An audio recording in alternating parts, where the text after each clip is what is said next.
আমি রেহানা আলিম চৌধুরী, চট্টগ্রাম জিয়া সমাজ কল্যাণ সমাজের আমি এখন বর্তমানে যুগ্ম আহ্বায়ক হিসেবে আছি। আমি দেশ দেশ দেশনেত্রী বেগম খালেদা জিয়ার এবং তারুণ্য অধিকার তারেক জিয়ার নেতৃত্বে আমি আপনাদের দোয়ায় আমি এখন বর্তমানে মহানগরে 31তম সদস্যের মধ্যে আমি অষ্টমতম মহিলা একমাত্র নেত্রী যুগ্ম আহ্বায়ক হয়েছি।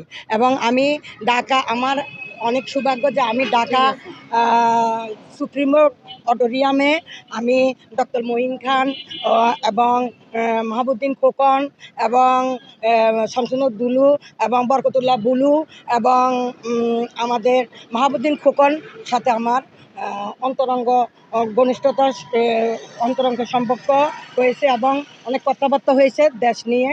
এবং ওনারা চট্টগ্রামকে নিয়ে বিশেষ কিছু বলতে রাজি না, ওনারা একমাত্র ঢাকাকে নিয়ে ওনারা তুলবে। আমি একমাত্র চট্টগ্রাম নিয়ে আমি কথা বলছি যে আপনারা চট্টগ্রামকে 5ই আগস্ট দেখেছেন, আমাদের চট্টগ্রামের 5ই আগস্ট তো দেখেন নাই। আমাদের অন্তত আপনার বদ্দারহাটে যে আমাদের 71 সালে আমি যুদ্ধ দেখি নেই, কিন্তু আমি সেদিন আমি বুলেটের ছুরার আঘাত এবং আমার ছাত্র ভাইদের উপর হামলা আমি দেখেছি। আমি